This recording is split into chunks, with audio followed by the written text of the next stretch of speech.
It's my great pleasure to welcome Maciej Golubiewski, who needs little introduction, but he is, of course, the head of cabinet for Commissioner Wojciechowski at DG Agri. Maciej. Well, first of all, thank you very much, Mark, and everybody for inviting me to the Forum for the Future of Agriculture. It's always a pleasure. Very glad to see my colleague Jason Hofmeister and such a large U.S. delegation. We have a stakeholders conference under our collaborative platform for agriculture coming up, so really looking forward to that one, and good to have you all here. And I'm glad that, I'll start with what we agree with, and I think we're all good students of David Ricardo, and I think we really shouldn't be splitting hairs here. We believe in open trade. We believe that there is such a thing as comparative advantage, and we are open for business. And our agricultural model and export model and trade model, I think, testifies to that.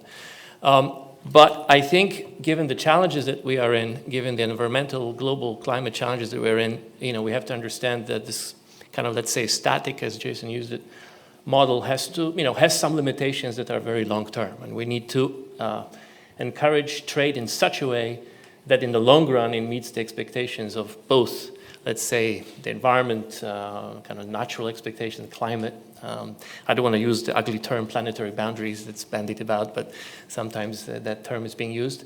And also the farmers, and I absolutely agree that farmers have to reap benefits from trade, and they have to be practicing such farming that gives them income and long-term resilience. Now, I will skip, the whole shtick about, how many challenges we're facing, because obviously, apart from the long-term climate and environmental challenge we're facing now, the Russian invasion of Ukraine, that has certain repercussions, but I think we're not here to talk about that.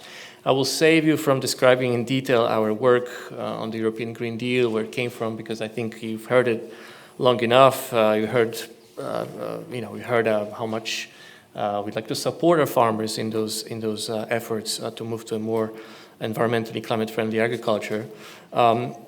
So, we'll leave the CAP, the Common Agriculture Policy, a little bit on the side and focus on sustainability targets in trade and then focus on trade. So the Commission's intention is to make sure that the EU green transition does not happen in isolation. And the EU will support a global transition towards more sustainable agri-food systems for the reasons I outlined at the beginning of my speech. Well, first of all, as a matter of course, we have to care about those standards so that our food, the food that comes into our countries, into our geographical areas is of good quality, and also is produced in such a way that in the long run will sustain agriculture. So we will continue that. We'll try to promote that type of approach worldwide. And now, how we do it. I mean, it's a multilateral approach that we pursue because we do, as I said, believe in open trade, notably at the WTO. So we've always been a committed advocate of a multilateral trading system with the WTO at its core. We support in international discussions on trade and environment and interpretation of relevant WTO provisions that recognize the right of members to provide effective responses to global challenges, notably, as I mentioned, climate change, biodiversity loss, and environmental pollution. And we really try to mainstream this responsibility across all relevant WTO committees. Now, we, as the EU, also strongly believe that it's very high time to focus on WTO's membership's attention on trade-distorting policies, where WTO has a crucial role to play. In particular, the reduction of trade-distorting domestic support and public stockholding. And I think Jason mentioned the role of subsidies here. So the EU has been constantly reforming its agricultural policy away from the trade-distorting support, while keeping in mind, inter alia, the need to better address environmental and climate mitigating measures. Although we believe there's always still room for improvement, the EU is the only major agriculture producing region which in the last 30 years has both increased production and levels of productivity, while at the same time reducing by over 20% our greenhouse gas emissions. The recent joint UN-FAO report on repurposing agricultural support to transfer food systems showed that there is a clear need to continue reforms away from trade-distorting support with damaging environmental impact. The report showed that most of the support to producers around the world mostly consists of price incentives. We know them all: import tariffs, export subsidies, fiscal subsidies, which are tied to the production. These subsidies are not only trade distortive, they also have a negative impact on the environment. Other independent studies, OECD studies, etc., also converge to conclude that fully decoupled payments are among the least environmentally harmful support policies. So in the fora like G7, G20, we'll continue to promote this model. We'll continue to be open. We'll continue to promote trade. But at the same time, we'll listen very carefully to what is needed to make it sustainable in the long run. I will also not spend a lot of time discussing our trade and sustainable development chapters. You've heard probably a lot about it. This is our way, through our agreements, to promote our policy priorities. We would like to, I'm not going to go through it. I don't want to waste your time, but it's really the Sustainable Food Systems chapter in our trade agreements, FTAs, is really a way to transfer those commitments that we have to how we deal with our partners. And we really hope that this is a proposition that is a win-win for all. I mean, we do hope that we can all raise standards together for the long-term good of agriculture and trade. I will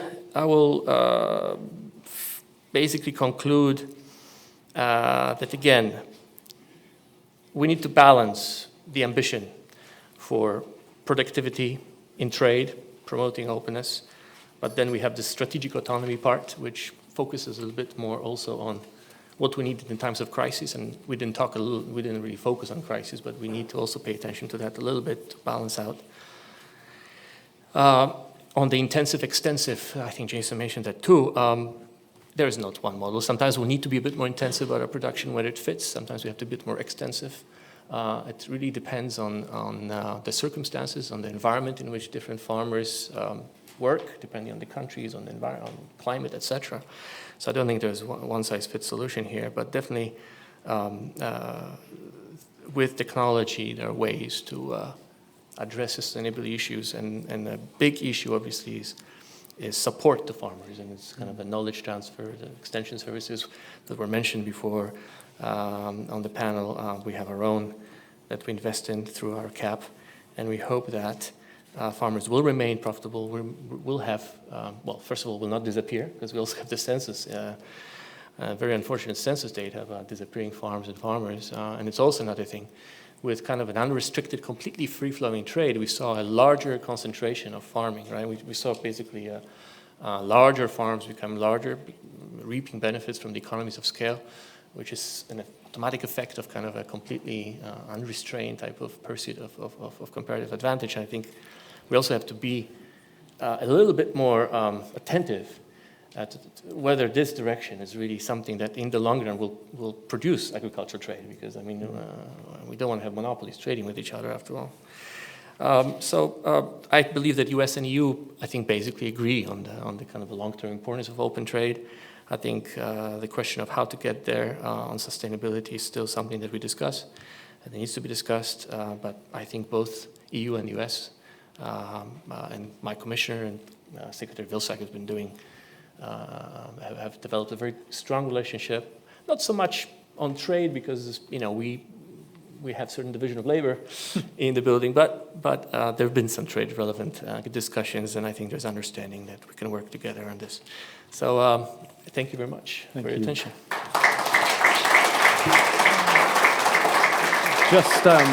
Just before I let you go, Maciej, thank you first of all for taking the time to join us. Couple of quick follow-ups. How well do you think global partners of the EU understand the EU's intent in agricultural trade? And secondly, the New Zealand deal, is that an example, a good example of how sustainability can be written into trade agreements? Yes, on the second question. Good. We do really believe so. And I know that I talked to the Australians recently, and they said, look, there's too much grin showing up on your faces when you talk about the New Zealand deal. We think it's a very good deal, also on the sustainability fronts. In terms of our partners, I mean, I hear through the, and also Jason mentioned this, I mean, there is this suspicion oftentimes that, a lot of those sustainability ambitions are kind of a way to sneak in some sort of protectionism in there. But I think, and I quoted some studies in the approach of WTO, I think, there is a realization that sustainability has to become a part and parcel of free trade, that it's not a kind of a zero-sum proposition. So I would hope that our partners will understand that we're not promoting in a deceitful and, let's say, rather cynical way, because it would really expose, it would really accuse us of huge cynicism if we were to exploit the climate crisis and et cetera for purely economic gains, that we're really after something that has positive long-term consequences. Maciej Golubiewski, thank you so much indeed for joining us.